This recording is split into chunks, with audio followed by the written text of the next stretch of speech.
আজকে সাগরের মাঝখানে ইফতারি করব সমুদ্রে জাহাজে। সেখানে দাওয়াত পাইছি, তাই এই মুহূর্তে জাহাজে ওঠার জন্য আমরা রওনা দিছি। স্পিড বোট চলে আসলো আমাদেরকে নেওয়ার জন্য। তবে জাহাজে যারা থাকে তাদের মুখ থেকে শোনা এটা নাকি একটা জেলখানার মতো। তা আমরা যাই, গেলেই আসলে বোঝা যাবে আসলে জেলখানার মতো কি না।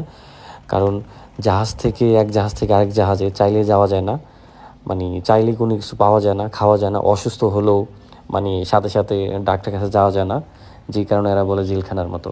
তবে সেরকম একটা অভিজ্ঞতা ছিল, খুবই সুন্দর ছিল মুহূর্তটা। চারদিকে পানি আর মাঝখানে আমরা ইফতারি করব। এগুলো কিন্তু সব হচ্ছে লবণ পানি, তবে জেলখানার মতোই বলা যায়। একবারে বন্দি, এক জাহাজ থেকে আরেক জাহাজে মানুষ যেতে পারে না। মানে এই মুহূর্তে আমরা চলে আসলাম, তো জাহাজে উঠতেছি। তবে আমার সাথে যারা আছে সবাই ভীতু, মানে এতটুকু যে উঠবো সেটা উঠার মতো সাহস নাই। নিচ থেকে খাবার এইভাবে ওরা জাহাজে উপরে উঠায়। তা আমরা এই মুহূর্তে আমি একটু ঘুরতেছি, জাহাজের ঠিক সামনে চলে আসলাম, জাহাজের ঠিক সামনে সাইড। তবে অভিজ্ঞতাটা খুবই ভালো, সবসময় এরকম অভিজ্ঞতা হয় না কখনো।